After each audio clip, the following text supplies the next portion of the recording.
Number 1 आपलं पूर्णपणे complete झालंय आणि मी तुम्हाला सांगितल्याप्रमाणे आज आपण त्या युनिटचे प्रश्न सॉल्व्ह करणार आहोत.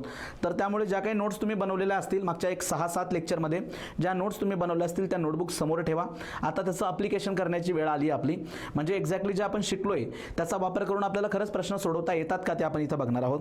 आणखी एक गोष्ट मी तुम्हाला क्लिअर करतो मित्रांनो, आपलं हे जे सेशन असणार आहे ते रोज संध्याकाळी 6 वाजता होणार आहे. आज सुद्धा 6चं शेड्यूल होतं पण थोड्याशा प्रॉब्लेममुळे ते 6:30ला झालं. बट 6 वाजता आपलं शेड्यूल रोज आपलं असणार आहे इंजिनिअरिंग मॅथमॅटिक्सचं. ठीक आहे, मग आता आपण करूया सुरुवात. जवळजवळ एक 40-50 क्वेश्चन्स आपल्याला या ठिकाणी सॉल्व्ह करायचे आहेत आणि त्या थ्रू या सगळ्या कन्सेप्ट आपण ज्या शिकलो आहेत ना त्यांना आपल्याला रिवाईज करायचं आहे. चला तर मग तुम्ही तयार आहात का? प्लीज एकदा कमेंट करा मला. करायची सुरुवात आपण. Good evening all of you. Good evening.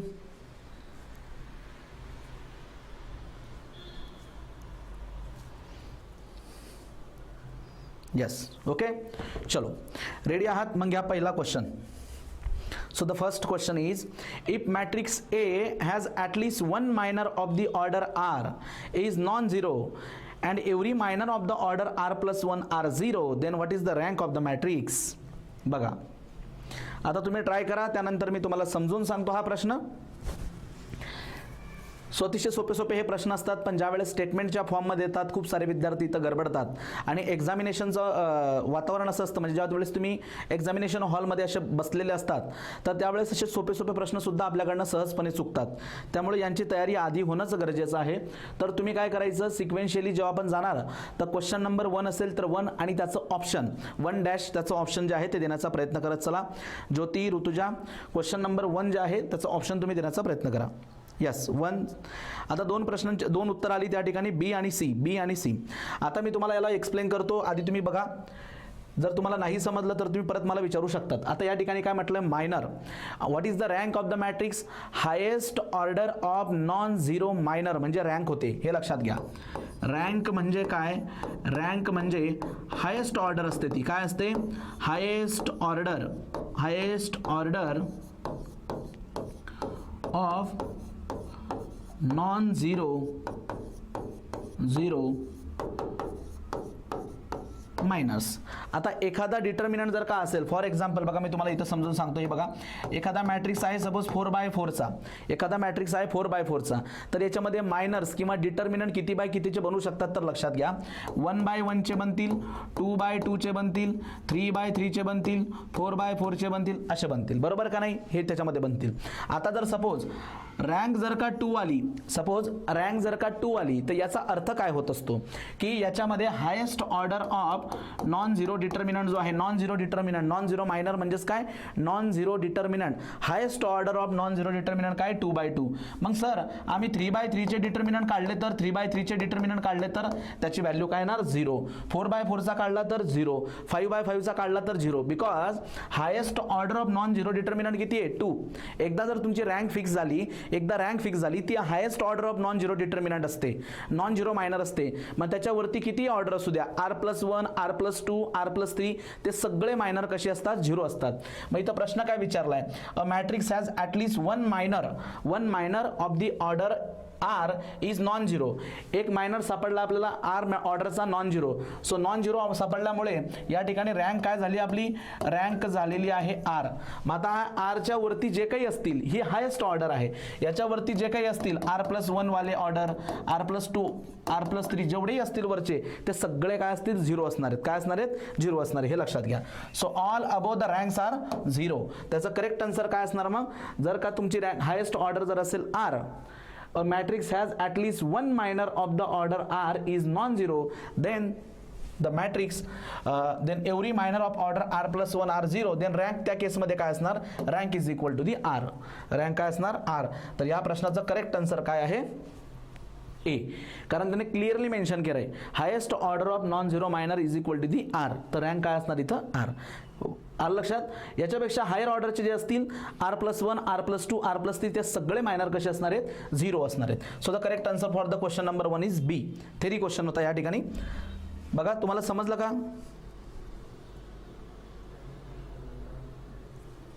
बघा कमेंट करा मला या ठिकाणी. यस, चलो जाऊयात पुढे.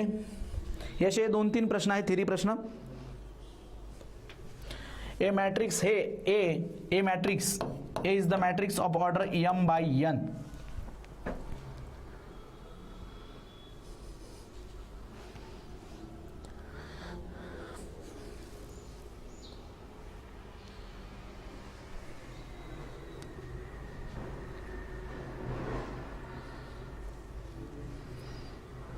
ठीक है. So for a matrix A of order m by n the rank r of matrix A is. बोला आता m by n चा जर असेल तर हा रेक्टँग्युलर असतो. हा काय असतो? Rectangular.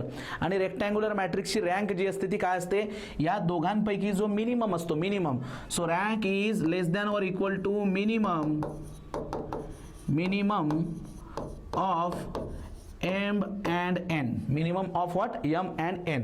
so less than or equal to, इथं more than or equal to, more than or equal to, less than or equal to, less than or equal to, and it is a minimum. so option number C is the correct answer. याचा correct answer काय असणार? C is the correct answer. Okay, C is the correct answer. नक्की. हां, काही विद्यार्थ्यांना हा पहिला प्रश्न जो आहे तो एकदा समजलेला नाहीये, तर मी त्यांना परत एकदा समजून सांगतो. इकडे लक्ष द्या. आता बघा, सपोज एखादा मॅट्रिक्स जर मी तुम्हाला दिलाय, तो थोडी ऑर्डर हायर घेतो मी त्याची. 7 by 7 चा हा मॅट्रिक्स आहे. 7 by 7 चा हा मॅट्रिक्स आहे. तर या केसमध्ये त्याचे किती मायनर्स बनू शकतात किंवा डिटर्मिनंट किती बाय किती ऑर्डरचे बनू शकतात? तर लक्षात घ्या, 7 by 7 चा आहे तर 7 by 7 बनेल, 6 by 6 बनेल, 5 by 5 बनेल, देन ए 3 by 3 बनेल किंवा 4 by 4 बनेल, 4 by 4, then A 3 by 3, then A 2 by 2, लक्षात घ्या, आणि A 1 by 1. ठीक आहे. सो असे नंबर ऑफ त्याचे काय बनतील? मायनर्स बनतील, डिटर्मिनंट बनतील. आता सायमल्टेनियसली क्वेश्चन वाचा. ए मॅट्रिक्स ए, हा मॅट्रिक्स ए आहे, has atleast one minor of R is non zero. जर का एक मायनर भेटला आपल्याला, मायनर म्हणजे काय? डिटर्मिनंट. ज्या एक मायनर मला भेटला म्हणजे डिटर्मिनंट, ज्याची ऑर्डर आहे आर, जो की नॉन झिरो आहे. म्हणजे तो नॉन झिरो असेल म्हणजेच काय? तो काय शो करणार आहे मित्रांनो? रँक शो करणार आहे. तो काय करणार आहे? रँक शो करणार आहे. मग आता इकडे लक्ष द्या, सपोज 4 by 4 चा जर आला नॉन झिरो, तर आपण काय म्हणत असतो? Highest order of non zero minor, highest order of non zero minor. तर या केसमध्ये मला 4 by 4 चा नॉन झिरो भेटला. सो याच्या खालचं तर मी जाणारच नाही, याच्या खाली जाणार नाही. मग मी वरती चेक करू शकतो, 5 by 5 चा नॉन झिरो आहे का, 6 by 6 चा नॉन झिरो आहे का, 7 by 7 चा नॉन झिरो आहे का. पण याने स्टेटमेंट काय दिलंय इथं? R by R चा नॉन झिरो भेटलाय. पण आणखी पुढे काय म्हटलंय? And every minors of the order R+1. मग हा जर का R चा असेल ऑर्डर आणि R+1 ऑर्डरचा पुढचा काय आहे? 0 आहे.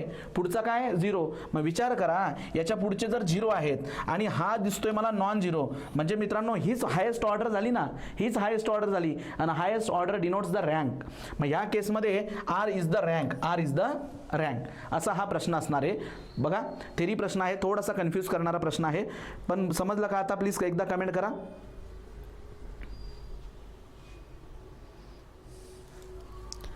बघा, प्लीज एकदा कमेंट करा. ज्या विद्यार्थ्यांना क्लिअर नव्हतं झालं त्यांना समजलं का आता? जाऊयात पुढच्या प्रश्नाला.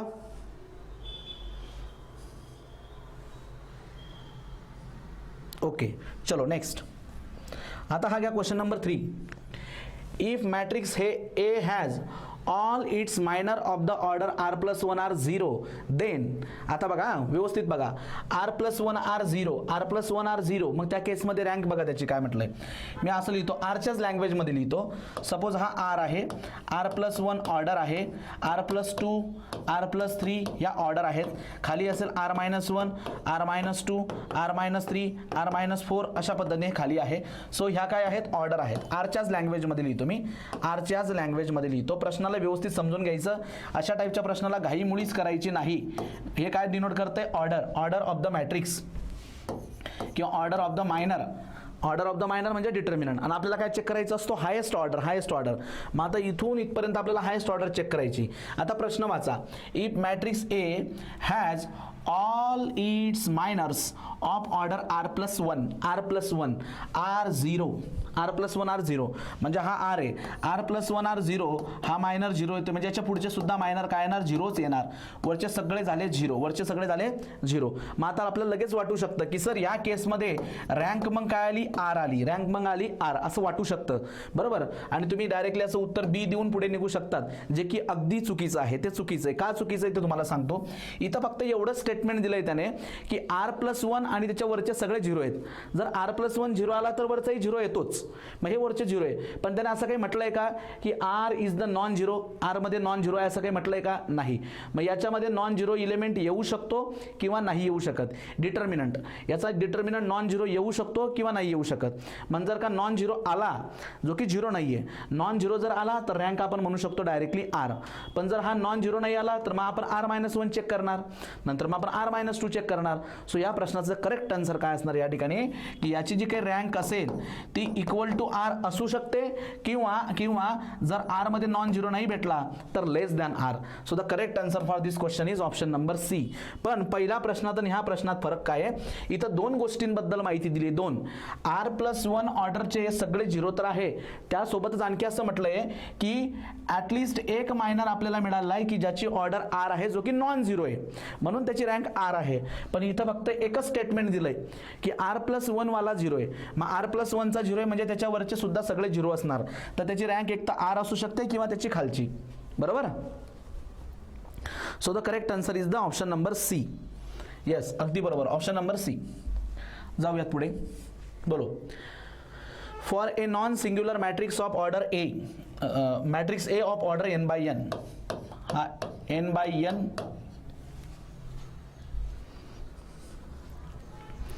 बघा, आणि हा मॅट्रिक्स कसा आहे? नॉन झिरो आहे.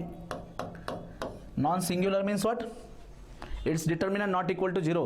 तर या केसमध्ये याची रँक काय बरं असते?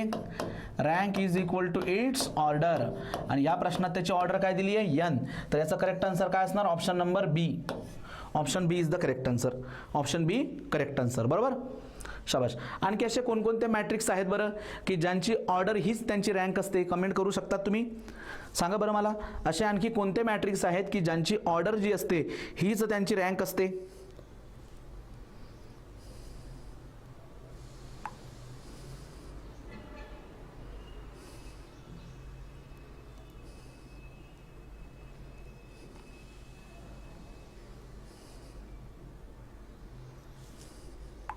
शाबाश. Invertible matrix, orthogonal matrix, identity matrix, diagonal matrix. काही विद्यार्थी डायगोनल मॅट्रिक्स म्हणताय, अगदी बरोबर. यस यस, अगदी बरोबर, शाबाश. चला जाऊया पुढच्या प्रश्नाला. The rank of matrix of order m/n, the rank of matrix of the order m/n is, बोलो. हेलो, मैंने सर के पास पैसे दे के रखे, मैं लाइव लेक्चर ले रहा हूँ ना. कॉल करो ना, कॉल करो ना. हो, हां दे दिए. बघा बघा काय असणार याचं उत्तर आता. यस, 5 नंबरचा क्वेश्चन आहे. 2 ते 3 प्रकारचे उत्तर आलेत. काही विद्यार्थी ए म्हणताय, काही बी म्हणताय, काही डी म्हणताय. ठीक आहे, जेवढे प्रश्न सिंपल वाटतात, थेरी वाचतात, ते कन्फ्यूज करणारे असतात. थोडंसं वेळ घ्यायचा, घाई करायची नाही. Rank of the matrix of order m/n, m/n. m/n याचा अर्थ काय? तो रेक्टँग्युलर मॅट्रिक्स आहे. आपण नेहमी highest order of non zero, non zero याचा अर्थ होतो नॉन व्हॅनिशिंग. व्हॅनिश, झिरो म्हणजे काय? Vanish. Non zero means non vanishing असा अर्थ होतो त्याचा. It is highest order of its non vanishing minor. Smallest order, smallest तर येणारच नाही, स्मॉलेस्ट येणार नाही. Highest order of vanishing minor. Vanishing याचा अर्थ होतो झिरो मायनर, झिरो मायनर याचा अर्थ काय होतो? Zero minor. आणि याचा अर्थ काय होतो? Non zero minor, zero minor. हा काय आहे? नॉन झिरो मायनर, आणि हा आहे zero minor. So correct answer येणार ऑप्शन नंबर 1. ज्या ज्या विद्यार्थ्यांनी बी उत्तर सांगितलंय त्यांनी बी का सांगितलं ते मला नाही कळलं.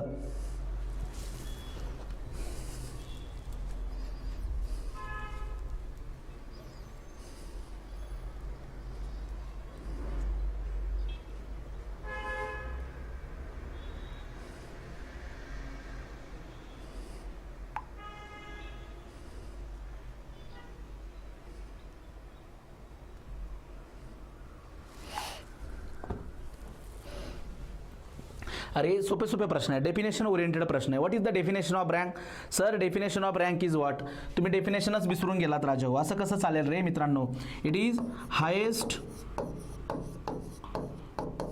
Order of non zero minor. काय रे आता मला सांगा, हा खरंच परत एकदा एक्सप्लेन करण्यासारखा प्रश्न आहे का? ही तुम्ही डेफिनेशन मी सरळ सरळ लिहून दिली तुम्हाला. इथं सरळ प्रश्न आहे की हायेस्ट ऑर्डरचा हा एक ऑप्शन आहे, हायेस्ट ऑर्डरचा हा एक ऑप्शन आहे, आणि या ठिकाणी वर्ड आहे नॉन झिरो, जो झिरो नाही असा. मग आता बघा इथं व्हॅनिश आणि नॉन व्हॅनिश. मग मला सांगा तुम्ही, व्हॅनिश होणं म्हणजे काय, झिरो होणं, आणि नॉन व्हॅनिश म्हणजे काय, नॉन झिरो. हा खरंच तसा प्रश्न होता का राजा? हो. तुम्ही विचार करा स्वतःला. तुम्ही रिव्हिजन देत राहा, प्रॉपर रिव्हिजन देत राहा. रिव्हिजन खूप गरजेची आहे, अदरवाईज तुम्ही म्हणजे एक्झाममध्ये काय होणार की आउटपुट तसं भेटणार नाही. तर तुम्ही रिव्हिजन देत चला. चला 6वा क्वेश्चन बघूया.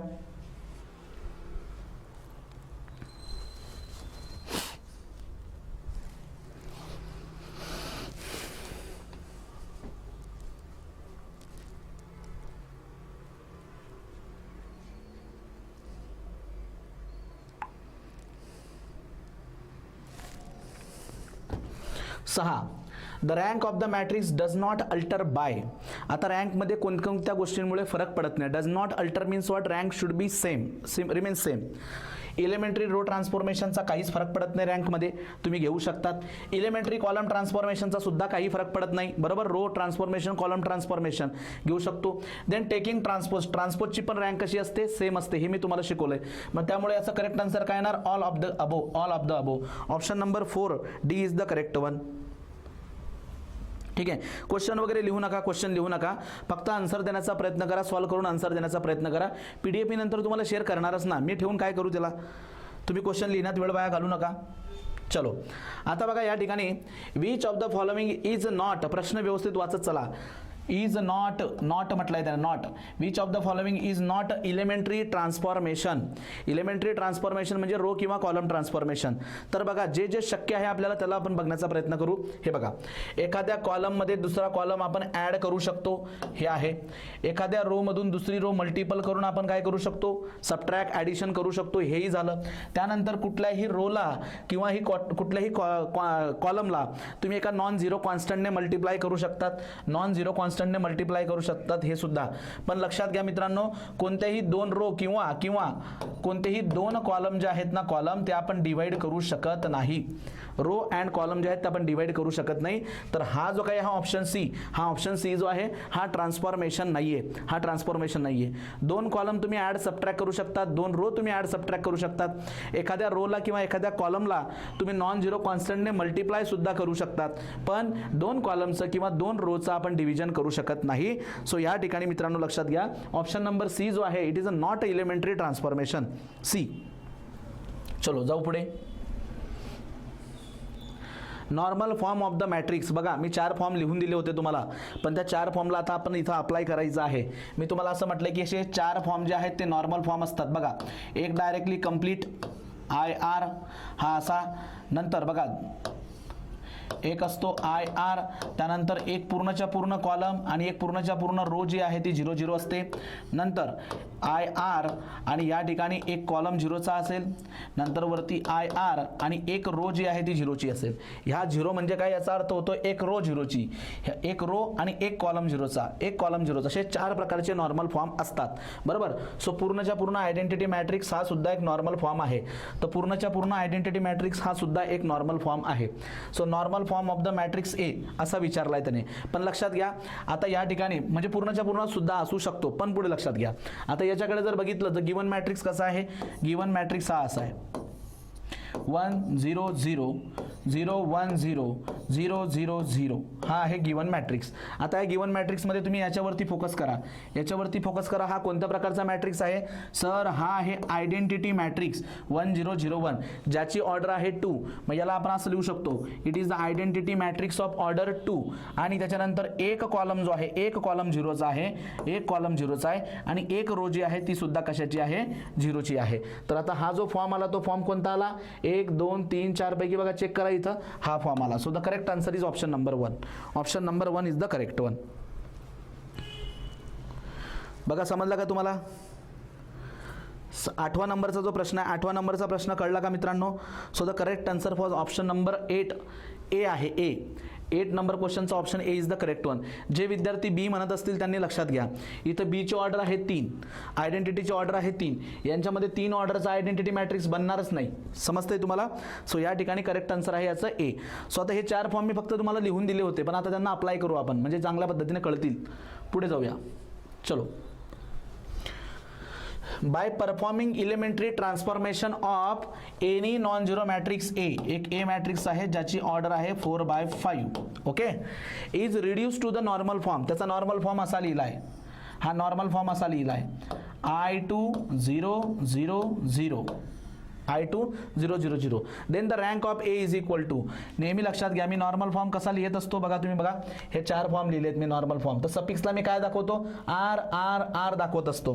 म्हणजेच काय, याला कसं लिहू शकतो मी, आय आर, एक पूर्ण कॉलम झिरोचा, एक कॉलम एक रो झिरोची. मग कम्पेअर करा, तुम्ही कम्पेअर करा. सो या ठिकाणी हे जे लिहिलेलं असतं तेच काय शो करतं, डायरेक्टली रँक शो करत असतं. मग याची रँक किती येणार, 2. ठीक आहे, रँक किती येणार याची, 2. हां, काही विद्यार्थी म्हणतात मागच्या क्वेश्चनमध्ये की सर ऑप्शन नंबर डी नाही का येणार, नाही, कारण इथं आयडेंटिटी मॅट्रिक्स आहे ज्याची रँक तिथे दिली 1, ज्याची ऑर्डर दिली 1. इथं आयडेंटिटी मॅट्रिक्स ऑफ ऑर्डर 2/2 बनतो, 2/2 बनतो. आणि या प्रश्नाचा करेक्ट आन्सर येणार ऑप्शन नंबर बी. जे काही सफिक्सला लिहिलेलं असतं ते डायरेक्टली काय शो करते, रँक शो करत असते. ठीक आहे, चला जाऊया पुढे. हां, आता अगदी बरोबर उत्तर तुम्हाला मला अपेक्षित आहे. या प्रश्नाचं उत्तर तुम्ही चुकायचं नाही. By performing the elementary transformation of any non zero matrix of the order 4/4, 4/4 order आहे, 4/4 is the order, is reduce to the normal form. आता नॉर्मल फॉर्म कसा आहे बघा, I4, हा नॉर्मल फॉर्म आहे. मग हा कोणत्या प्रकारचा फॉर्म झाला, it is like this I suffix R, हा झाला नॉर्मल फॉर्म, हा झाला नॉर्मल फॉर्म.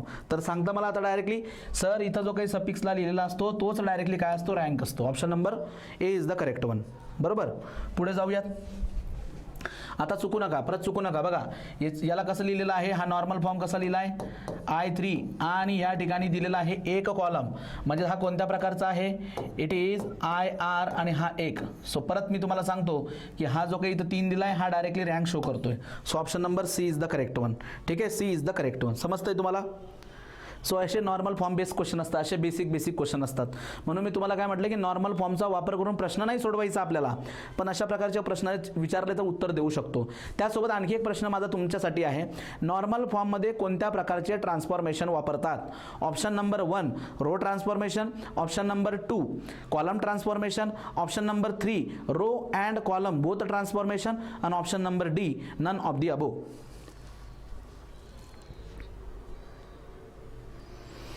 बघा आता काय म्हणावं, तर नॉर्मल फॉर्ममध्ये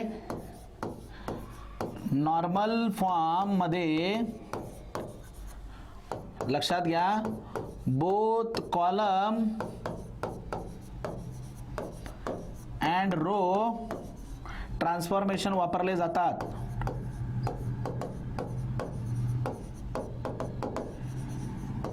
आर युज्ड. दोघं row as well as column दोघं ट्रान्सफॉर्मेशन वापरले जातात. ठीक आहे, दोघं ट्रान्सफॉर्मेशन वापरले जातात, both row and column. Next बोला. आता फास्ट आन्सर द्यायचं. आता तुम्हाला सवय झाली बघा, इथं लिहिलं आहे I3 म्हणजे याची रँक काय असणार, सी. बरोबर, येस. 12 नंबरचा क्वेश्चन. इथं सफिक्सला जो नंबर असतो that is the rank. Next, चलो आता बघूयात आपण किती विद्यार्थी या प्रश्नाचं उत्तर देऊ शकतात. मी थेरी लेक्चर शिकवताना याला कव्हर केलेला आहे.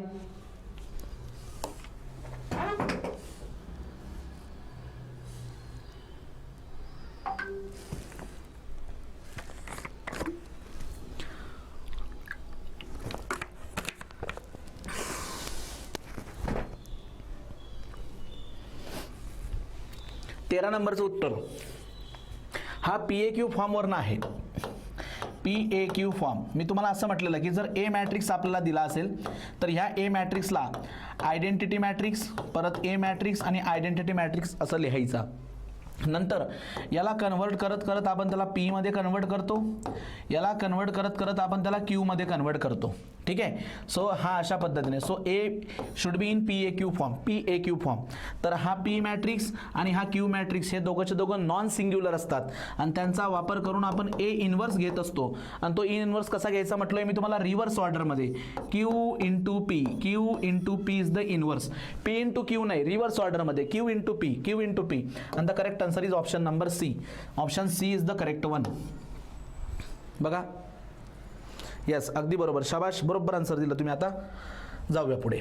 हां, आता बघा तो मॅट्रिक्स असा आहे बरं का, तिथं 2 दिला आहे. हा बघा, ए इज द मॅट्रिक्स, हा दिलाय मला 1 0 0 आणि इथं दिलाय 2. मग आता हा खालीलपैकी नेमका कोणत्या नॉर्मल फॉर्ममध्ये बसतो असा प्रश्न आहे.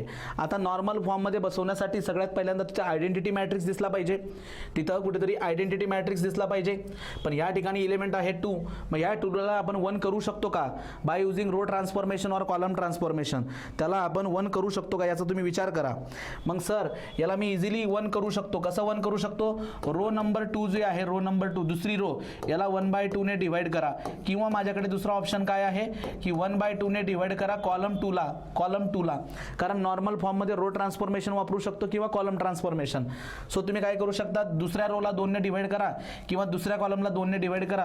तुम्हाला जो काही मॅट्रिक्स भेटेल इक्विव्हॅलंट मॅट्रिक्स, तो तुमचा असा असणार बघा, 1 0 0 1, जो की असा दिसतो, directly identity matrix of order 2, directly identity matrix of order 2. So याचं करेक्ट आन्सर असणार option number B. Option B is the correct one. Okay, so 14चा आन्सर आला ऑप्शन नंबर बी. शाबाश. चलो नेक्स्ट. आता मॅट्रिक्सकडे व्यवस्थित बघा आधी. ए इज द मॅट्रिक्स 1 0 0 0 0 1 1 0 0, हे बघा असं आहे. तर तुम्हाला काय करायचं आहे, सगळ्यात पहिल्यांदा एक गोष्ट माझी लक्षात घ्या, रो अँड कॉलम दोघं ट्रान्सफॉर्मेशन तुम्ही वापरू शकतात. त्याला पहिल्यांदा आयडेंटिटी मॅट्रिक्समध्ये कन्वर्ट करण्याचा प्रयत्न करा. आयडेंटिटी मॅट्रिक्समध्ये आता मी काय करतो लक्षात घ्या व्यवस्थित. आता हा जो कॉलम आहे, या कॉलमला मी इथं शिफ्ट करू शकतो आणि या कॉलमला मी इकडे शिफ्ट करू शकतो, बरोबर का नाही? कॉलम ट्रान्सफॉर्मेशन शिफ्टिंग चालते, रो ट्रान्सफॉर्मेशन शिफ्टिंग सुद्धा याच्यामध्ये चालते. मग आता बघा, मी आधी त्यांना शिफ्ट करून घेतो, या कॉलमला इथं मी शिफ्ट करून घेतो, किंवा चला कॉलम नंतर करू आपण. आधी हा 1 आलाय 1, या 1च्या मदतीने याला 0 करता येईल मला. सो R3चा जो काही आहे, R3चा इलेमेंट जो की 1 आहे, -R1. मग बघा कसं दिसतंय, पहिल्यामध्ये काही फरक नाही, दुसऱ्यामध्ये काही फरक नाही, तिसऱ्यामध्ये R3 -R1, 1 - 1 0 0 आणि हा सुद्धा 0. आता बघा याच्या खालचे इलेमेंट 0 झाले, फक्त या पोझिशनला 1 पाहिजे. या पोझिशनला 1 आणण्यासाठी मी कॉलमची चेंज करतो, कॉलम चेंज करतो. C3 कॉलम आणि C2 कॉलम मी इंटरचेंज करतो. बघा मग हा 1 0 0 पहिला ॲज इट इज. चला मग 0 1 0 आणि 0 0 0. मग बघा इथं आयडेंटिटी मॅट्रिक्स रेडी झाला. मग हा फॉर्म कसा दिसेल आता, इथं आयडेंटिटी मॅट्रिक्स रेडी झाला. त्याची ऑर्डर किती आहे, what is the order of the identity matrix? हे बघा या ठिकाणी हा आयडेंटिटी मॅट्रिक्स रेडी आणि याची ऑर्डर किती आहे? सो इट इज I2 आणि एक कॉलम 0 एक रो 0. सो हा आला त्याचा correct answer. So I2 0, option number D. ज्या विद्यार्थ्यांनी 15चं उत्तर बी दिलं होतं, काहींनी तर उत्तर देणं सोडून दिलंय का माहित नाही बाबा, असं काय करताय? येस, सो 15चा आन्सर काय आला डी. तर तुम्ही काय करू शकता, रो अँड कॉलम ट्रान्सफॉर्मेशन वापरा आणि प्रयत्न करा की तो काय दिसला पाहिजे, कोणत्या फॉर्ममध्ये गेला पाहिजे, नॉर्मल फॉर्ममध्ये. आयडेंटिटी मॅट्रिक्स तिथं शोधण्याचा प्रयत्न करा, बरोबर तुम्ही आन्सरपर्यंत पोहोचतात.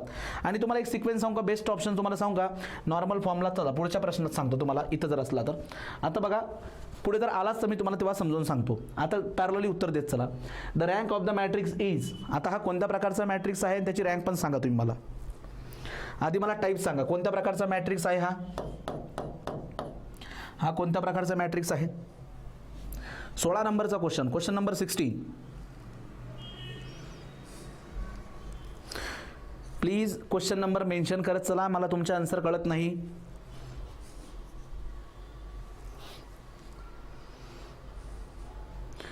क्वेश्चन नंबर 16 जो आहे, डायगोनल इलेमेंट 4 3 आणि 5 आहे. 4 3 आणि 5 आहे. सो हा डायगोनल आहे, स्केलर नाही. Diagonal matrix. स्केलर कधी असतो तो? स्केलर कधी असतो? जेव्हा डायगोनली फक्त एकच सेम इलेमेंट असेल तर स्केलर. हा डायगोनल मॅट्रिक्स आहे आणि याची जी काही ऑर्डर असेल बघा, याची जी काही ऑर्डर असेल ती त्याची काय असणार? रँक असणार. So what is the rank? याची ऑर्डर किती आहे? 3/3. सो या प्रश्नाचं उत्तर आहे ऑप्शन नंबर बी. यासोबत याचा डिटर्मिनंट किती येणार? What is the determinant? Determinant of A किती येणार? कोण सांगतं?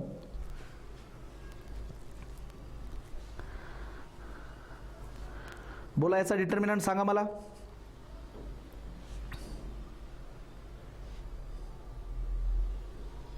याचा डिटर्मिनंट काय येणार? Sir product of the diagonal element 4 3 5.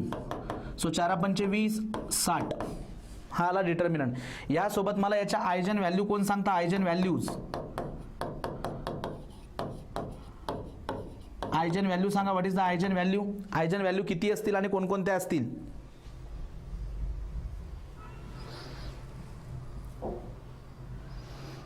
What is the eigen value? Sir हा इलेमेंट आहे, हा मॅट्रिक्स आहे डायगोनल मॅट्रिक्स. सो डायगोनल मॅट्रिक्सचे जे काही डायगोनल इलेमेंट असतात तेच काय शो करतात? λ1 = 4, λ2 = 3 आणि λ3 = 5. ते डायरेक्टली काय शो करतात? आयजन व्हॅल्यूज. आयजन व्हॅल्यूज. ओके. त्यानंतर मला याचा ट्रेस सांगा. What is the trace? या मॅट्रिक्सचा ट्रेस सांगा. बघा, एका मॅट्रिक्सला घेऊन किती सारे प्रश्न विचारले जाऊ शकतात. बोलो, व्हॉट इज द ट्रेस?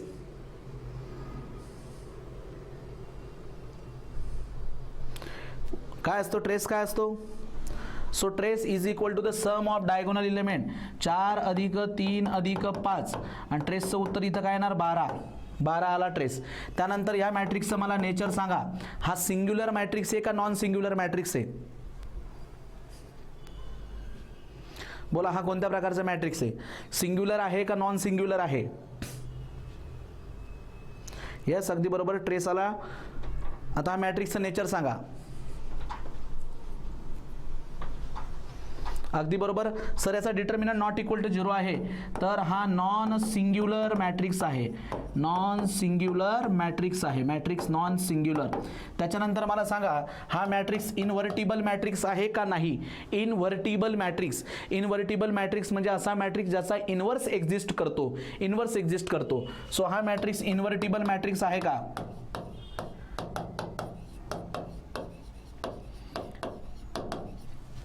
हा मॅट्रिक्स इन्व्हर्टिबल मॅट्रिक्स आहे का? ज्याचा इन्व्हर्स एक्झिस्ट करतो. सो इन्व्हर्स काय असतो बघा? Inverse is equal to 1 determinant of A into adjoint of A. Adjoint of A. आता तुम्हीच सांगा मला, हा इन्व्हर्स कधी निघतो? जेव्हा तुमचा डिटर्मिनंट जो आहे तो नॉट इक्वल टू 0 असेल. नॉट इक्वल टू 0 असेल. नॉट इक्वल टू 0 आहे. नॉन सिंग्युलर मॅट्रिक्स आहे. It is a invertible matrix also. So असं एकाच मॅट्रिक्सला घेऊन खूप सारे प्रश्न जे आहेत विचारले जाऊ शकतात. दीपांजली, तुझा आन्सर चुकीचा आहे. नॉन इन्व्हर्टिबल कसं असणार? तो इन्व्हर्टेबल मॅट्रिक्स आहे. त्याचा इन्व्हर्स एक्झिस्ट होतो. काय एक्झिस्ट होतो? कारण डिटर्मिनंट नॉट इक्वल टू 0 आहे. आणि कुठे कळलं तुम्हाला डिटर्मिनंट नॉट इक्वल टू 0? आपण डिटर्मिनंट कॅल्क्युलेट सुद्धा केला आहे. So the correct answer is what? It is a invertible matrix. चलो नेक्स्ट, पुढचा प्रश्न घ्या.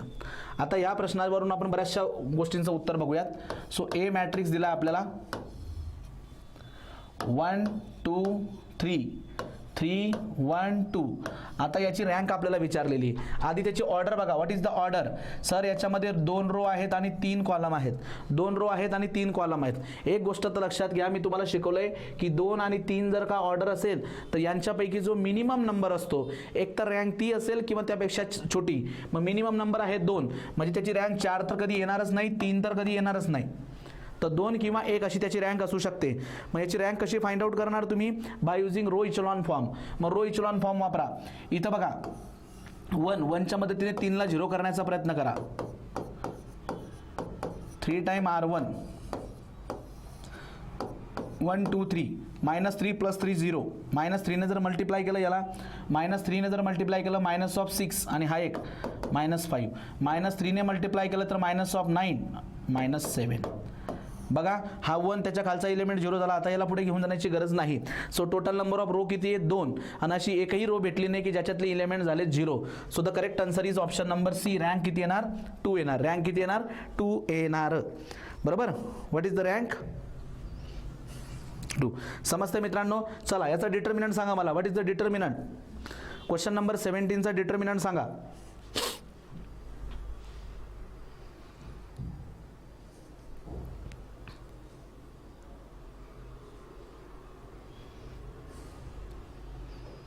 निघेल का याचा डिटर्मिनंट निघणार नाही, because it is what.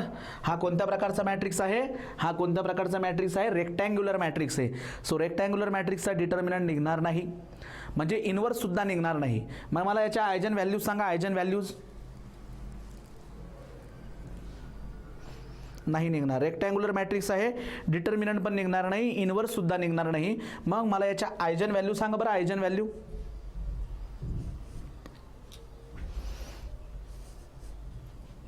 आयजन values निघतील का? असं लिहा. आयजन व्हॅल्यूज निघतील का? आयजन व्हॅल्यूज सुद्धा निघणार नाहीत, because eigen values are define only for the square matrix. मग रेक्टँग्युलर मॅट्रिक्सचे आपण काय बरं काढू शकतो? फक्त रँक काढू शकतो. रँक. यस, शाबाश. नेक्स्ट. किती सुंदर क्वेश्चन आहे बघा आता. 1 1 1 2 2 2 3 3 3. What is the rank? अगदी बरोबर, अगदी बरोबर. Eigen values are valid only for the square matrix. चलो 18 नंबरचा क्वेश्चन आहे. याची रँक मला फाइंड आउट करण्याचा मेथड सांगा, किंवा कशा पद्धतीने फाइंड आउट करू शकतो तेही सांगू शकता तुम्ही. बघा 1 1 1 2 2 2 3 3 3. येस. तर बघा सगळ्या रो कशा आहेत? एकमेकांवरती प्रपोर्शन आहेत. तर 2 रो इझिली आता मी 0 करू शकतो by using the transformation. R2 चा element -2 time R1, then R3 चा element -3 time R1. So the equivalent matrix become बघा 1 1 1 0 0 0 0 0 0. तर एकूण 3 रो होत्या, पण 2 रो 0 झाल्यात. मग एकच रो राहिली जी की इंडिपेंडंट रो आहे, आणि it shows the rank. So याची रँक किती आली? 1. याची रँक किती आली? 1. आता याचसोबतच आणखी एक कन्सेप्ट असते मित्रांनो, ती तुम्हाला मी इथे एक्सप्लेन करतो. That is nullity.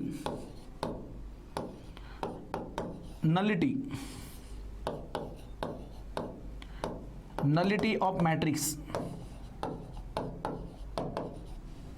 Okay, nullity of the matrix. आता हा प्रकार काय असतो ते लक्षात घ्या. जे काही एकूण रो आहे, टोटल रो मधून तुम्ही काय करायचं? रँकला मायनस करून टाकायचं. मग आता टोटल रो किती होत्या? 3, आणि रँक तुमची काय आली? 1. सो आन्सर किती आला? असं 2. नलिटी काय शो करते की किती रो तिथून नल झाल्यात, तर इथून 2 रो जे आहेत त्या नल झाल्यात. Nullity of the matrix. बरं, तर नलिटी पण विचारलं जातं. मग आता बघा रँक काय शो करते? इंडिपेंडंट रो जी कधीही 0 होत नाही ती शो करते रँक, आणि उरलेल्या ज्या आहेत दॅट इज द नलिटी. ठीक आहे. सो नलिटी म्हणजे काय की किती रो नल झाल्यात, थोडक्यात 0 झाल्यात. चला पुढचा प्रश्न बघू. बघा व्यवस्थित.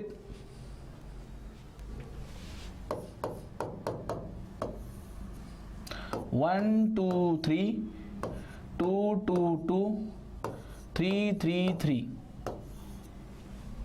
बघा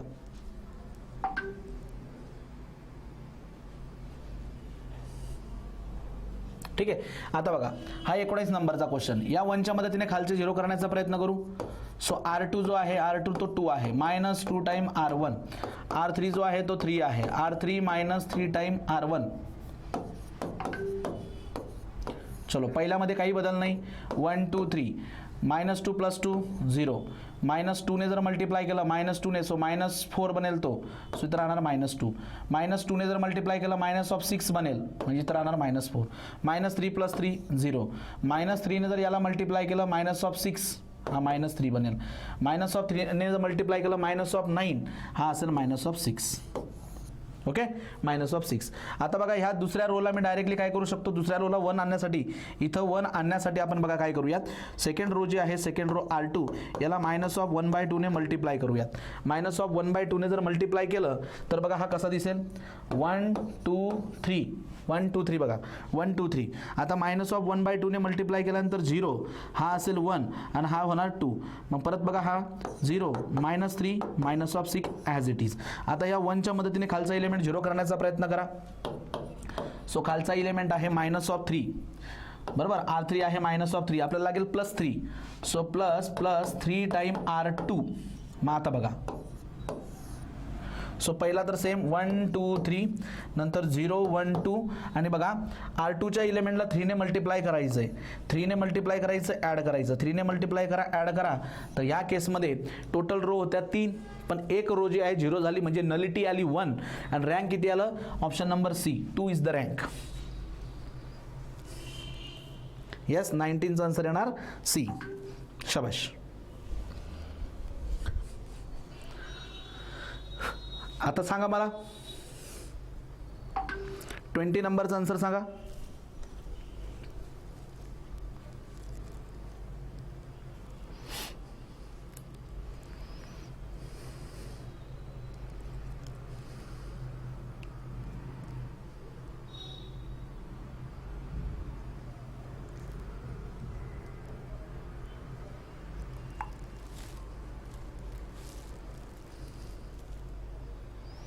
आता 20 नंबरचा जो क्वेश्चन आहे 20 नंबरचा, already it is in row echelon form, already row echelon फॉर्ममध्ये बघा, हा जो 1 आहे त्याच्या खालची एलिमेंट 0, हा 1 आहे त्याच्या खालची एलिमेंट 0, हा 1 आहे त्याच्या खालची element 0, already it is in row echelon form. So total number of row किती आहेत? 1 2 3 आणि शेवटची 4, 4 पैकी तर 1 0 झाली, म्हणजे राहिले किती? 3. Option B is the correct. याची रँक येणार 3 आणि नलिटी किती येणार? 1. बरोबर. येस. चलो, आता याची रँक फाइंड आउट करायची आपल्याला. रो इचेलॉन फॉर्म वापरा, row echelon form is the best, त्याचा वापर करा. वेळ लागला तर चालेल, पण फाइंड आउट करा. 1 3 8 6 2 6 -1 4 3 9 7 आणि 10. रो इचेलॉन फॉर्म वापरण्याचा प्रयत्न करा. बघा, सो रो इचेलॉन फॉर्म जर यूज केला आपण इथं, तर हा आहे 1. सो 1च्या मदतीने मी आता काय करतो? 2ला, R2ला मायनस करतो. So 2 time then R3 minus 3 time R1. So the equivalent matrix become, बघा 1 3 8 6 ॲज इट इज. -2 + 2 0. -2 ने मल्टिप्लाय जर केलं, सो हा -6 बनेल आणि हा 6 0. -2 ने जर याला मल्टिप्लाय केलं -2 ने, सो -16 आणि -1 -17. -2 ने मल्टिप्लाय केलं तर -12 आणि हा, सो -8. बरोबर. पुढे -3 + 3 0. -3 ने मल्टिप्लाय करा 0. -3 ने जर मल्टिप्लाय केलं तर ते बनेल 8 त्रिक 24 आणि मग त्यातनं आपल्याला मायनस करायचं आहे 7. बरोबर. -24 7.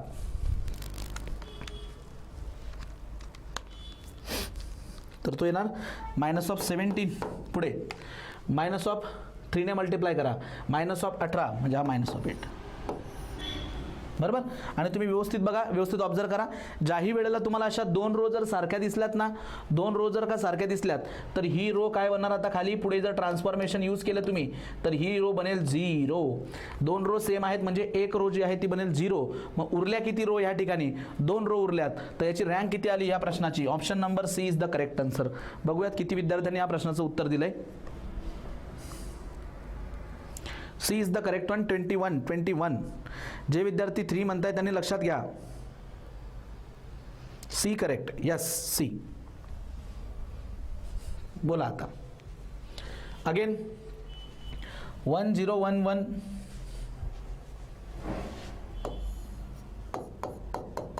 1 0 1 1 3 1 0 2 1 1 -2 0.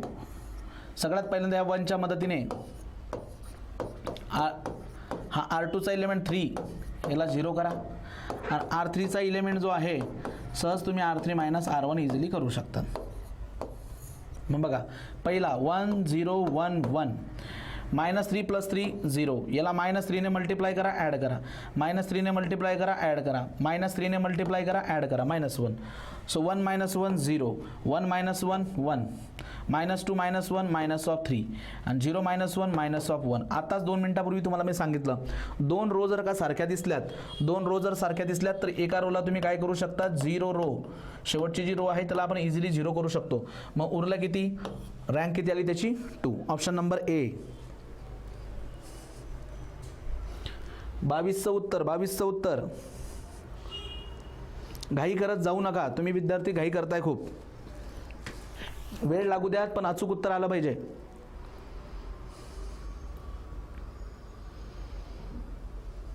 बरोबर. So A is the correct one. 2 row जर का सारख्या दिसल्यात ना 1 रो 0 करू शकतो. 3 रो जर का सारख्या दिसल्यात ना 3 तर 2 आपण 0 करू शकतो. येस. चला पुढे आता याला ट्राय करा. आता हे चुकता कामा नाही. रँक ऑफ द मॅट्रिक्स असेच प्रश्न विचारले जात असतात हे लक्षात घ्या. आणि the best form is the row echelon form.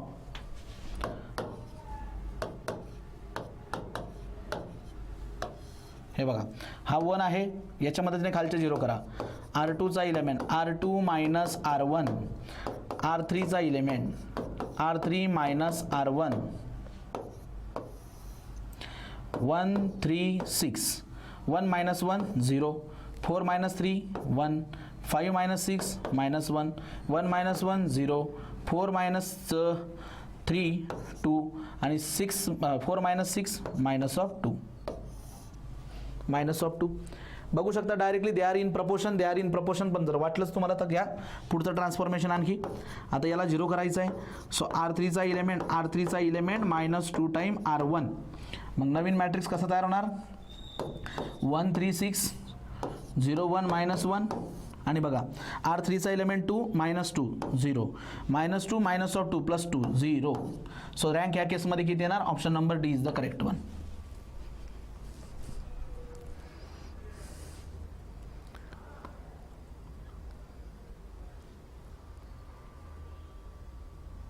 Okay.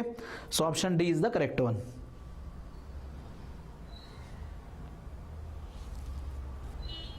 चला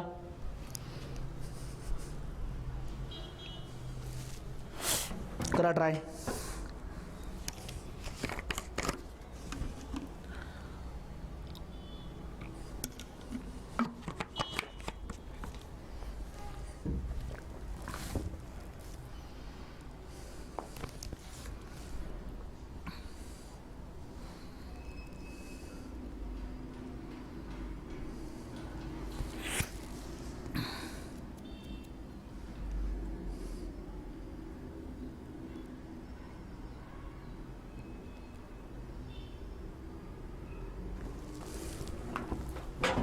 बोलो. 23 नंबर. आता 24 नंबर. चला 1 1 1 2 मायनस 3 4 3 मायनस ऑफ 2 3. चलो पहिला ट्रान्सफॉर्मेशन. R2 चा इलेमेंट त्याला मायनस 2 टाइम R1 करायला लागेल. R3 चा इलेमेंट त्याला मायनस 3 टाइम R1 करावं लागेल. सो पहिल्यामध्ये बदल नाही. दुसरा बघा मायनस 2 प्लस 2 0, मायनस 2 हा मायनस 5, मायनस 2 हा 2, मायनस 3 प्लस 3 0, मायनस 3 हा मायनस 5, मायनस ऑफ 3 ने जर मल्टिप्लाय केलं मायनस ऑफ 3 आणि हा प्लस 3 म्हणजे हा झाला 0. बघा बरोबर आहे का. ठीक आहे. सो बघा परत एकदम मायनस 3 प्लस 3 0, मायनस 3 आणि हा मायनस 2 म्हणजे हा होणार मायनस ऑफ 5 आणि या ठिकाणी मायनस 3 ने मल्टिप्लाय केलं प्लस 3 0. आता या मायनस 5च्या मदतीने मी काय करू शकतो याच्या खालचा इलेमेंट 0 करू शकतो.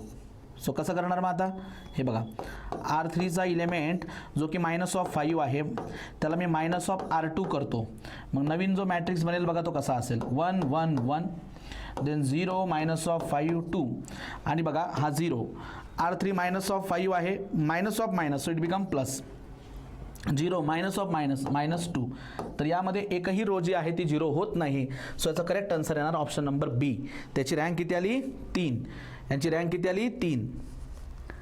ज्यांनी सी आन्सर काढलंय उडवा. आता डिलीट करा लवकर लवकर डिलीट करा बरं.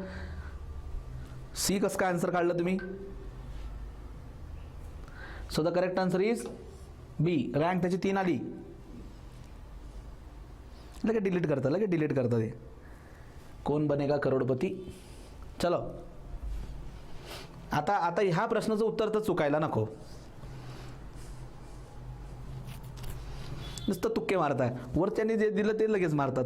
त्याचं चुकलं का लगेच डिलीट करता. याला काय अर्थ आहे.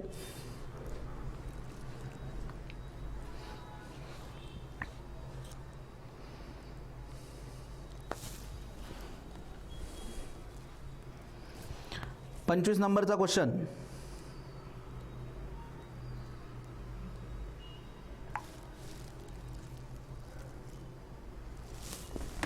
बघा आता हा 1 आहे, आधी आपल्याला त्याच्या खालचा इलेमेंट 0 करणं गरजेचं आहे. याला 0 करा आधी, त्याला 0 करून बघा. Actual normal row echelon form ॲक्च्युअलमध्ये यूज करायचा, घाई करायची नाही. बऱ्याचदा ट्रॅप होतात तुम्ही. 2 3 4 5. आता बघा तुमच्यापैकी सापडलेत, काही विद्यार्थी सापडलेले आहेत. आता याला 0 करण्यासाठी R2चा इलेमेंट -2 टाइम R1 1 1 1 1. आता -2 + 2 0, -2 1, -2 2, -2 3 आणि खालचे जे आहेत 1 2 का 3, 1 2 का 3. जेव्हा 3 रो सारख्या असतात 1 2 3, तर याला मी 0 करू शकतो, याला मी 0 करू शकतो. तर उरली काय आहे 2. त्याची रँक येणार option number D. Option number D. सापडले होते यावेळेस, खूप सापडलेत.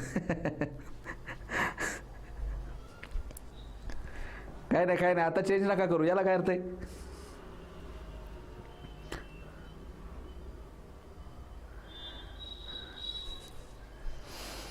आहे का नाही. तर त्यामुळे थोडंसं त्याच्या मोहात पडू नका.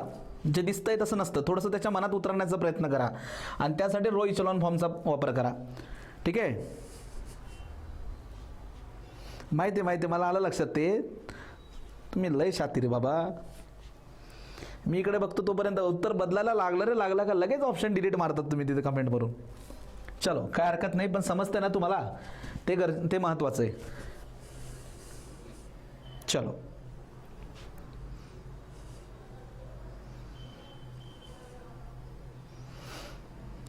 आता 26 नंबरच्या प्रश्नाचं उत्तर देण्याचा प्रयत्न करा.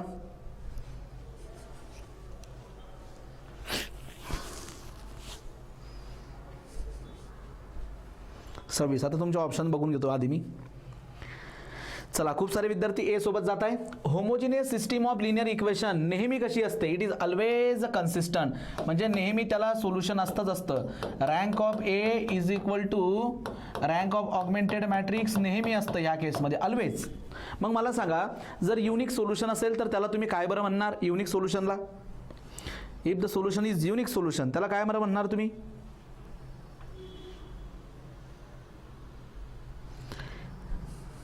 ट्रिवियल सोल्युशन याचा अर्थ लक्षात घ्या. ट्रिवियल सोल्युशन याचा अर्थ एकच सोल्युशन आणि ते म्हणजे 0 0 अँड 0. ठीक आहे. आणि इनफायनाइट मेनी सोल्युशन असेल तर याला म्हणायचं नॉन ट्रिवियल सोल्युशन. चलो, नॉन होमोजिनियस सिस्टीम कोणती आहे. नॉन होमोजिनियस, त्याला अंडरलाईन करा आधी. नॉन होमोजिनियस म्हणजे AX = B. Non homogeneous system of linear equation is consistent. ती कधी कन्सिस्टंट असेल, कधी कन्सिस्टंट म्हणजे त्याला सोल्युशन असणार. कधी कन्सिस्टंट असेल ती, वेन, बघा आधी मला तुमच्याकडे बघू द्या काय तुम्ही उत्तर देताय.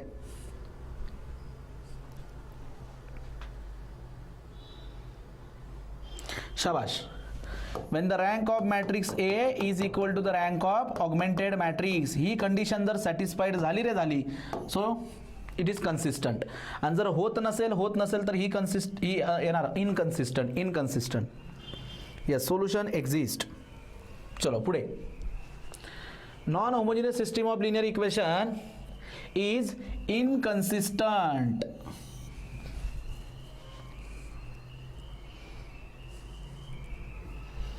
Inconsistent, so the correct answer is option number B. Consistent म्हणजे इक्वल आणि इनकन्सिस्टंट असेल not exist solution. No solution exist.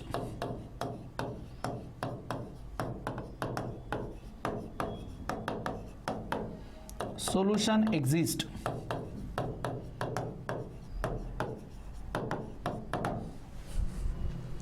चलो आगे.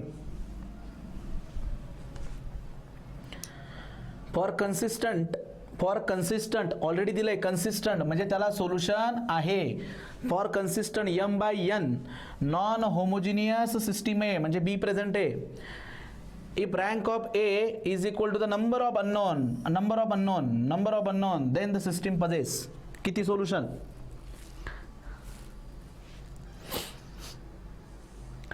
जर आता कन्सिस्टंट आहे म्हणजे ही कंडिशन सॅटिस्फाईड केली त्याने. ऑगमेंटेड मॅट्रिक्स, बरोबर बरोबर, and that is equal to the number of variables. आणि जर नंबर ऑफ व्हेरिएबल्स एवढी असेल so in that case it has a unique solution. आणि काय रे दुसरी कंडिशन कोणती असते? Less than number of variable. या केसमध्ये इन्फायनाइट मेनी सोल्युशन असतात. आणि लक्षात घ्या, out of that infinite many solution n-r solutions are independent. n-r solution are what? Independent out of infinite. लक्षात घ्या, युनिक सोल्युशन. अगदी बरोबर. If n by n homogeneous system, शब्द व्यवस्थित त्याला अंडरलाईन करा, बरोबर, स्क्रीनवरती अंडरलाईन करू नका तुम्ही. if n by n homogeneous system of linear equation is given if the rank of a is less than number of variable. if आता homogeneous आहे तर ती नेहमी कशी असते? कन्सिस्टंट असते. आणि या केसमध्ये बघा काय म्हटलंय बरं,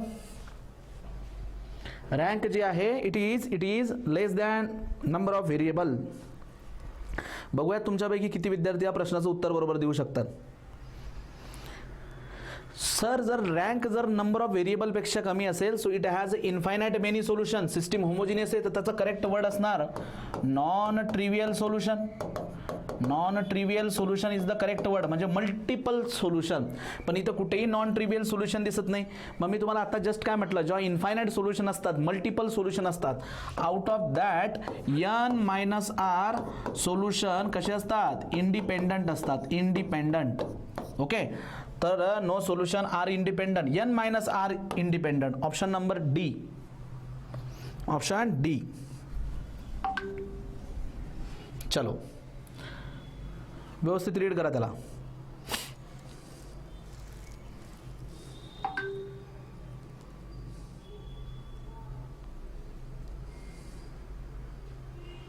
चलो 31.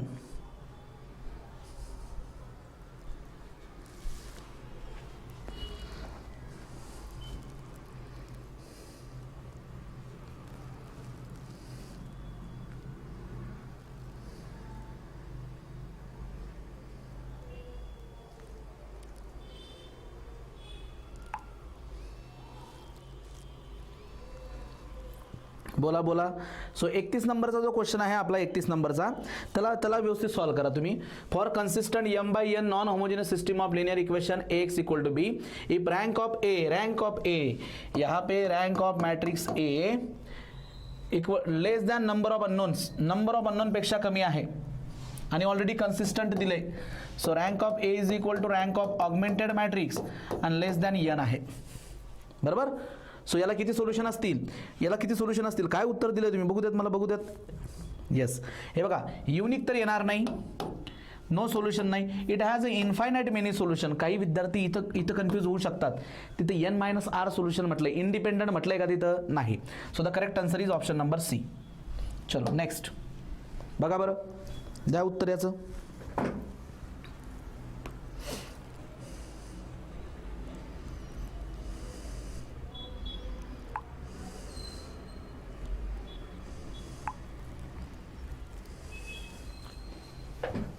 द कंडीशन ऑफ यूनिक सोल्यूशनची कंडिशन पूछ रहा है अभी वो.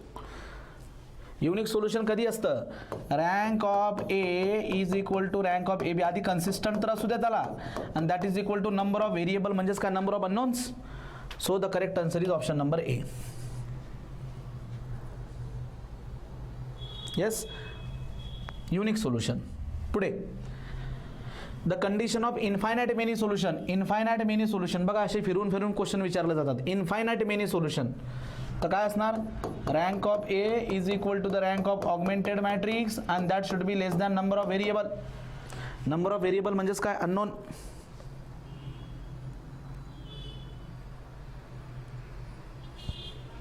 शाबाश, हुशार आहेत तुम्ही. आधीच टाईप करून ठेवलंय त्यांनी. आता बोला, अब बताओ.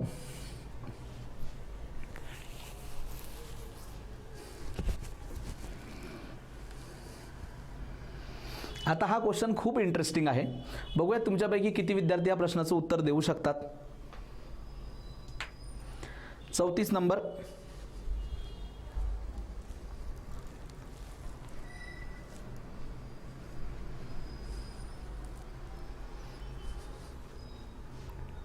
यस. आता बघा, n by n non homogeneous system of linear equation. Non homogeneous म्हणजे ax is equal to b. एक नवीन मेथड तुम्हाला आता मी सांगणार इथं. याच्यामध्ये a इज नॉन सिंग्युलर. आता a काय आहे? a नॉन सिंग्युलर, बरोबर. आता बघा, n बाय n सिस्टीम, मी दोन अप्रोचने तुम्हाला सांगतो. n बाय n सिस्टीम याचा अर्थ काय की जर 3 व्हेरिएबल असतील तर 3 इक्वेशन असणार, 4 व्हेरिएबल असतील तर 4 इक्वेशन असणार, 5 व्हेरिएबल असतील तर 5 इक्वेशन असणार, n बाय n. आणि मॅट्रिक्स आहे नॉन सिंग्युलर मॅट्रिक्स. मग आता तुम्ही मला सांगा, नॉन सिंग्युलर मॅट्रिक्स म्हणजे त्याची रँक किती बरं असणार? याची रँक किती असणार? Sir rank is equal to the order. Rank is equal to the order. मग याची जी काही रँक येणार a ची, तीच a b ची असणार आणि that is equal to the order, बरोबर. हे लक्षात घ्या. पण आता ह्या अप्रोचने जाण्यापेक्षा मी तुम्हाला एक वेगळा अप्रोच सांगतो. बघा, जेव्हा मॅट्रिक्स नॉन सिंग्युलर असतो, नॉन सिंग्युलर म्हणजे त्याचा डिटर्मिनंट आहे नॉट इक्वल टू 0, याचा अर्थ त्याचा ए इनवर्स एक्झिस्ट होत असतो. काय होत असतो? ए इनवर्स एक्झिस्ट होतो. आणि लक्षात घ्या, जेव्हा ए इनवर्स असतो एखाद्या मॅट्रिक्सचा, तर हा ए इनवर्स नेहमी एकच असतो. कसा असतो तो? एकच असतो, एकच असतो, एकच. मग आता मी याला असलेलं ए एक्स इक्वल टू बी, याला मी दोघं बाजूला काय करतो? मल्टिप्लाय करतो. मल्टिप्लाय बाय ए इनवर्सने मी दोघं साईडने मल्टिप्लाय करतो. मग दोघं साईडने जर मल्टिप्लाय केलं तर A inverse into A X, A inverse into B. मित्रांनो, ए इनवर्स इंटू ए किती असतो? I into X, A inverse into B. आता बघा, याचंच मल्टिप्लिकेशन किती येणार? That is equal to X, A inverse into B. आणि हा एक्स काय दाखवतो? Variable matrix. व्हेरिएबल मॅट्रिक्स म्हणजेच काय? आपला सोल्युशन दाखवणार तो. आता इकडे लक्ष द्या, कोणत्याही मॅट्रिक्सचा ए इनवर्स किती असतो? एकच असतो. आणि जो गिवन मॅट्रिक्स आहे बी, जो की कॉन्स्टंट आहे, तो पण एकच आहे. मग या दोघांचं मल्टिप्लिकेशन जर केलं तर ते किती येणार? एकच येणार. Non as a unique. एकच असणार, एकच. म्हणजे व्हेरिएबल मॅट्रिक्स म्हणजे सोल्युशन ह्या केसमध्ये किती आलं? Unique solution. Option number A is the correct one. Option number A is the correct one. बघा, हा बेस्ट अप्रोच आहे. या पद्धतीने तुम्ही आन्सर देऊ शकतात. आणि it is non as a matrix inversion method. याला म्हणतात मॅट्रिक्स इन्व्हर्जन मेथड. इन्व्हर्सचा वापर केला आहे आपण. काय केलं मी? ए एक्स इक्वल टू बी आहे, दोघं बाजूला ए इन्व्हर्सने मल्टिप्लाय करून असा रिड्यूस केला. एक्स म्हणजेच काय? व्हेरिएबल मॅट्रिक्स, ज्याचा आपल्याला सोल्युशन फाइंड आउट करायचं आहे. हा नॉन सिंग्युलर आहे, तर याचा ए इन्व्हर्स एक्झिस्ट करेल, जो की एकच असणार. बी जो मॅट्रिक्स आहे कॉन्स्टंट मॅट्रिक्स, तो सुद्धा एकच असणार, तर त्यांचा प्रोडक्ट सुद्धा एकच येणार. So it gives the unique solution only, बरोबर. So option number A is the correct one. चलो नेक्स्ट. आता ट्राय करा. n by n non homogeneous system of linear equation. पण या केसमध्ये A X is equal to 0 and again non singular matrix. Sir it is non singular म्हणजे काय? Determinant not equal to 0. So A inverse exist. A inverse exist जो कि बनता है सिर्फ यूनिक, अकेला होता है. ओके. आता मी काय करतो? Multiply by A inverse. A इनवर्सने मल्टिप्लाय करतो. मग ए इनवर्सने जर तुम्ही मल्टिप्लाय करता, याला लक्षात घ्या, ए इनवर्सने मल्टिप्लाय करताय दोघं बाजूला. ए इनवर्सने 0ला मल्टिप्लाय करताय, 0ला मल्टिप्लाय करताय. हा ए इनवर्स इंटू हा काय असेल? I. So A inverse into 0. So x. आता ए इनवर्स इंटू 0 म्हणजेच काय भेटेल तुम्हाला? 0 0 0. नल मॅट्रिक्स भेटेल. काय भेटेल? Null matrix. आणि विचार करा, जर ए इनवर्स एकच असतो, मग त्याचा प्रोडक्ट करून येणारा आन्सर पण एकच असेल, आणि ते किती येते? 0 0 0. एकच आन्सर आहे आणि ते सुद्धा आहे 0 0 0. तर याचा अर्थ it has a trivial solution only. Option number D is the trivial solution. म्हणजे मागचाच अप्रोच आहे. युनिक सोल्युशन, पण या ठिकाणी सिस्टीम होमोजिनियस असल्यामुळे याला म्हणणार आपण trivial solution. Option D is the correct trivial solution. चलो next. Non homogeneous system of linear equation ax equal to 0 with a is non singular matrix. Non singular matrix. आता एक काम करा, मागचा आपण नॉन सिंग्युलर मॅट्रिक्सचा बघितला का नाही, आणि it gives a trivial solution. तर इथं काय करा? नॉन सिंग्युलरच्या ऐवजी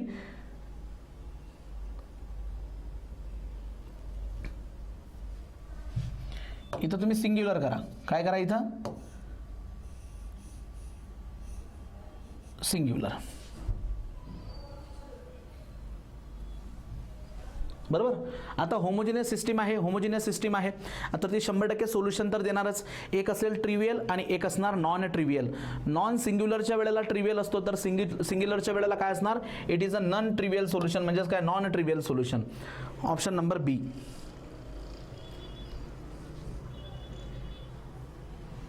छत्तीस. ठीक आहे, 36. चला जाऊया पुढे. Given system of linear equation 3x plus 2y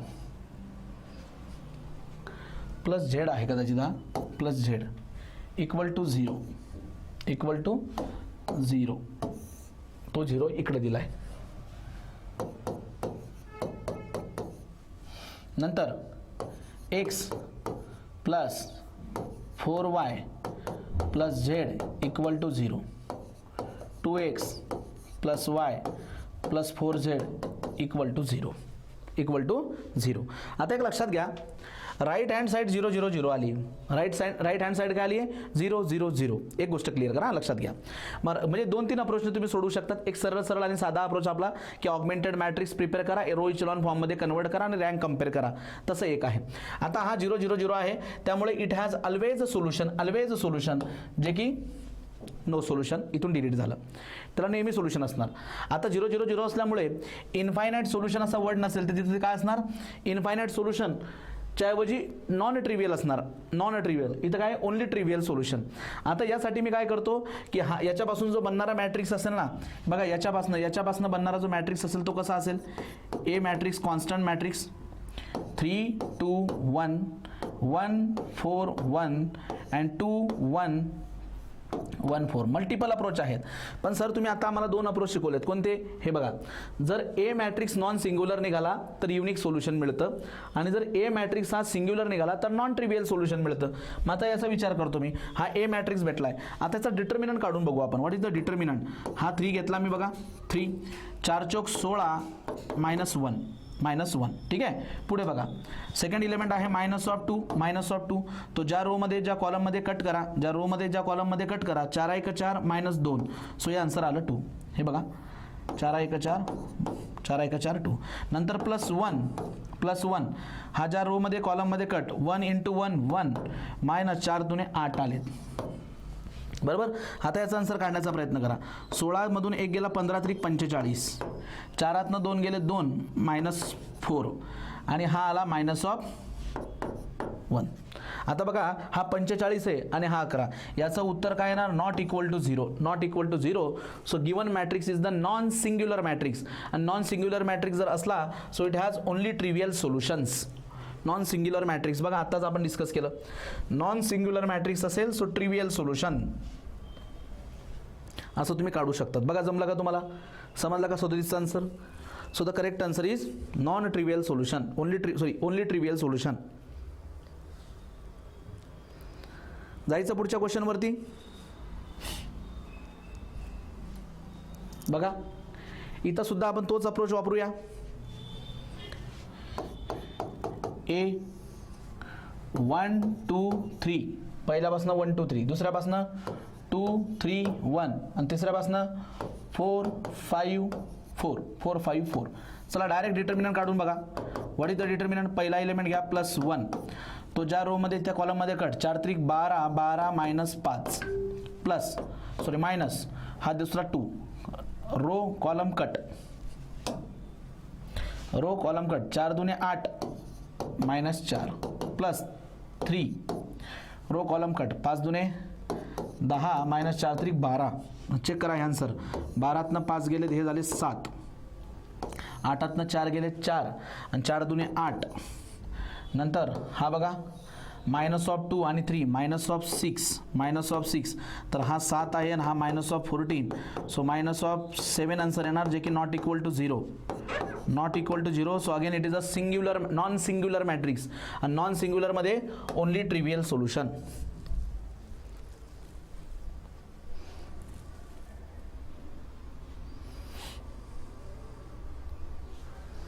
only trivial solution. चला पुढे करा ट्राय. आता तुम्ही ट्राय करा मित्रांनो. मी तुम्हाला मॅट्रिक्स रेडी करून देतो इथं. 1 4 5 2 1 3 and 3 2 1. डिटर्मिनंट अप्रोचने जा. राईट हँड साईडला बघा सिस्टीम सगळीकडे 0 आहे, 0 आहे, सो 0 आहे. It is a homogeneous system. So उत्तर ट्रिवियल नॉन ट्रिवियल अशा पद्धतीने द्या.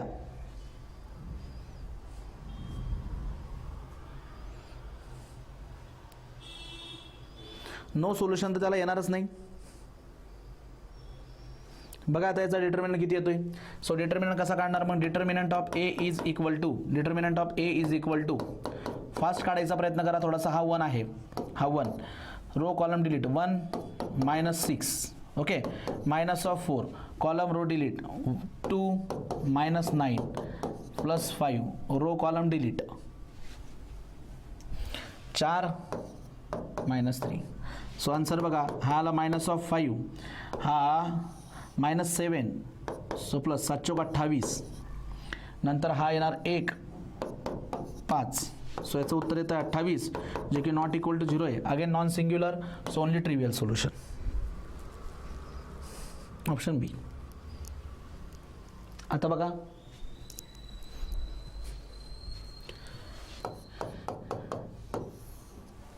So 1 3 1 1 3 1, then 2 -2 -6, then 3 1 -5.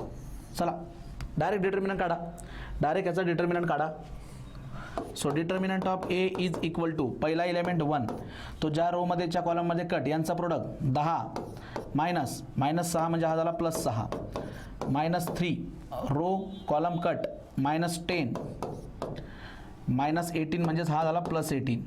पुढे plus 1 time row column delete 2 × 1 2 minus 3 2 6, it become +6. Check करा आन्सर. हा किती आला 16. आता हे झालेत 8 8 त्रिक 24 +8. आता 16 आणि 8 24 -24, याचं उत्तर आलं सिंग्युलर. सिंग्युलर. ठीक आहे. मग आता बघा सिंग्युलर म्हणजे काय. It has infinite many solution, but the correct answer या ठिकाणी काय असणार. The correct answer is the non trivial solution. मग इथे विद्यार्थी कन्फ्यूज होतात, ते तुम्हाला सांगतो. हे बघा इथं सर इथं इन्फायनाइट सोल्युशन आहे आणि इथं नन ऑफ द अबो आहे. मग तुम्ही इन्फायनाइट सोल्युशन सोबत जाणार, पण नन ऑफ द अबोमुळे आणखी एक चॉईस आहे. The correct answer is what. The correct answer is non trivial solution. Non trivial solution जे आहे ना ते करेक्ट आहे. सो याचं उत्तर द्यायचं option number D, non trivial solution.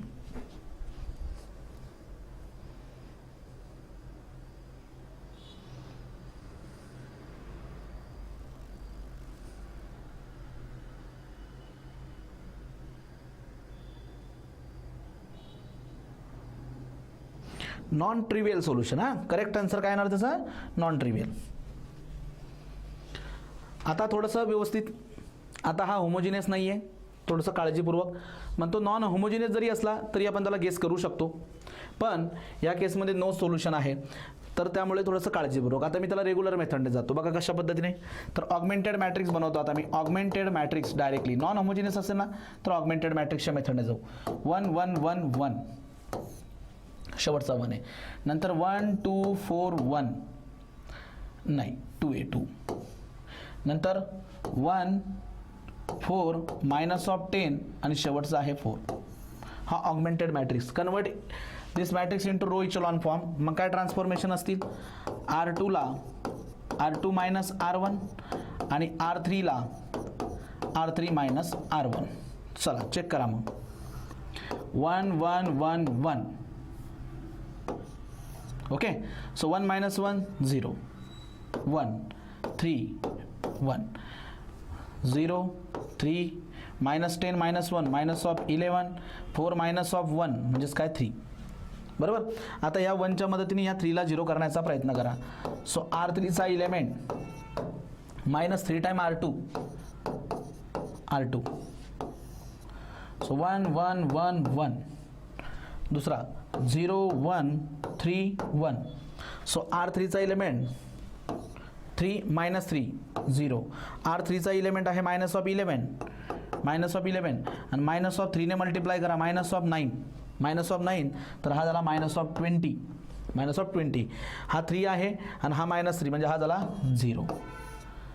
आता व्यवस्थित रँक बघा आता ह्या केसमध्ये बघा what is the rank of A मॅट्रिक्सचा विचार करा 1 2 3 तर या ठिकाणी रँक ऑफ ए मॅट्रिक्स किती आलं मित्रांनो 3.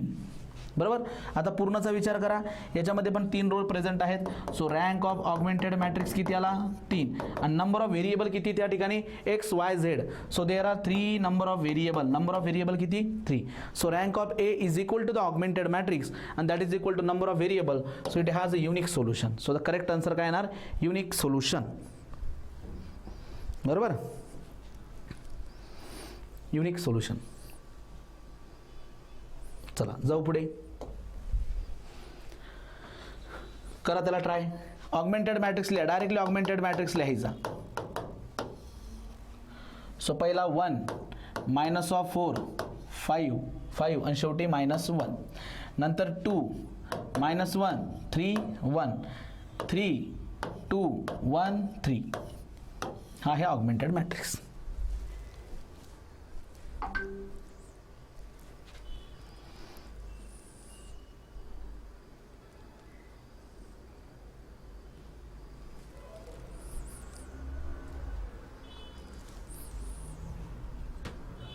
एक्केचाळीस. चलो काय करणार परत हा इथं 1 आहे तर 1च्या मदतीने R2 मायनस 2 टाइम R1 आणि R3 minus 3 time R1 check करा. So 1 minus of 4 5 minus 1. So minus 2 plus 2 0. Minus 2 ने मल्टिप्लाय केल्यानंतर हा 8 बनेल म्हणजे येणार 7. मायनस 2 ने मल्टिप्लाय केलं तर हा मायनस ऑफ 10 बनेल म्हणजे हा आला मायनस ऑफ 7. मायनस ऑफ 2 ने मल्टिप्लाय केलं तर इथे येणार 3. मायनस ऑफ 3 ने मल्टिप्लाय करा 0 करा. मायनस ऑफ 3 ने जर का मल्टिप्लाय केलं मायनस ऑफ 3 ने सो इट बिकम 12 आणि हा 2 14. बरोबर. मायनस ऑफ 3 ने मल्टिप्लाय केलं तर मायनस ऑफ 15 आणि हा 1.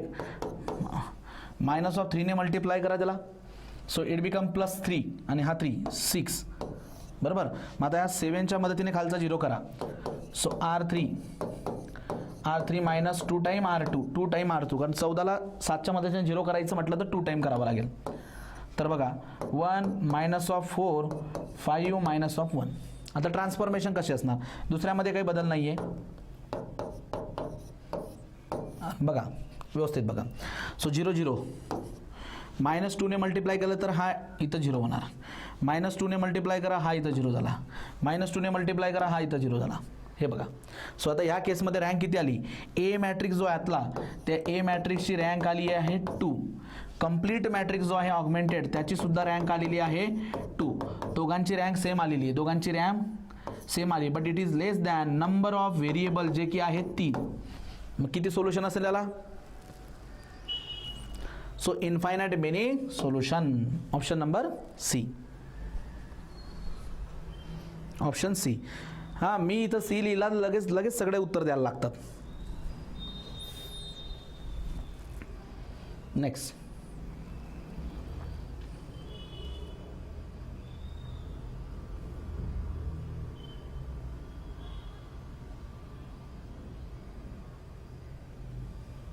चलो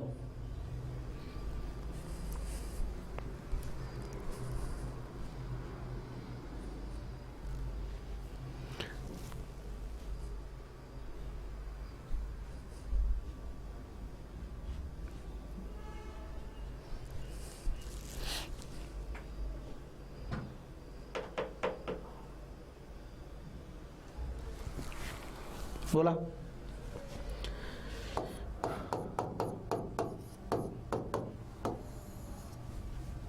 वन वन वन आणि 3 देन 1 2 3 4. ठीक आहे. नंतर 1 4 9 आणि 6.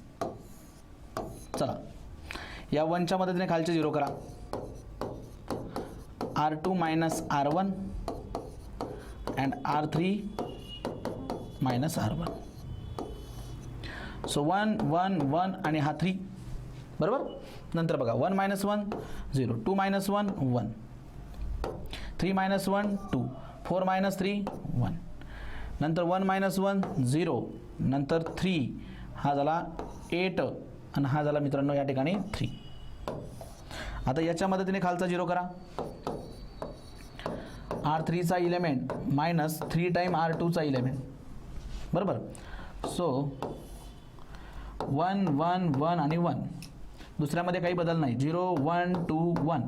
आता पहिला तर 0 येणार. -3 + 3 0, -3 ने मल्टिप्लाय केला -6 बनतो, हा झाला 2. -3 ने मल्टिप्लाय करायला -3 + 3 0.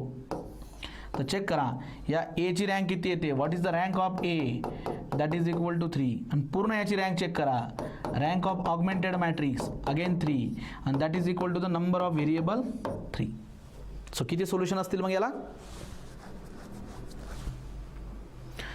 Unique solution, unique solution. हां, याला डिटर्मिनंट मेथडने आपण का सॉल्व करत नाही असं काही विद्यार्थी विचारत आहेत. डिटर्मिनंट मेथडने काय होतं, डिटर्मिनंट मेथडने एक जर नॉन सिंग्युलर मॅट्रिक्स आला तर आपण त्याचं युनिक सोल्युशन असं कन्क्लुजन करत असतो. नॉन सिंग्युलर आला तर, सिंग्युलर आला तर त्या केसमध्ये आपण डायरेक्ट काय कन्क्लुजन करतो की it has infinite many solution. पण जर का नॉन होमोजिनियस सिस्टीम असेल तर यामध्ये नो सोल्युशनची पण केस येऊ शकते ना, नो सोल्युशनची पण केस येऊ शकते. तर त्यामुळे आपण तिथं ट्रॅप होऊ शकतो. लक्षात घ्या मी काय म्हणतोय. जर का होमोजिनियस सिस्टीम असेल तर ती नेहमी कन्सिस्टंट असते, म्हणजे एक सोल्युशन असणार किंवा मेनी सोल्युशन असणार. त्यावेळेस तुम्ही डिटर्मिनंट मेथडचा वापर करा. पण इथं काय होऊ शकतं माहिती आहे का, जर नो सोल्युशन आलं तर ते डिटर्मिनंटच्या मेथडने गेस करता येणार नाही. म्हणून मी ती मेथड इथं यूज करत नाहीये. आलं लक्षात अक्षय. अक्षयचा क्वेश्चन सुंदर होता, मला खरंच आवडला की सर डिटर्मिनंट मेथड तुम्ही का वापरत नाहीये. कारण डिटर्मिनंट मेथडमध्ये नो सोल्युशन बद्दलचं काही कमेंट करता येणार नाही आपल्याला. कळलं का.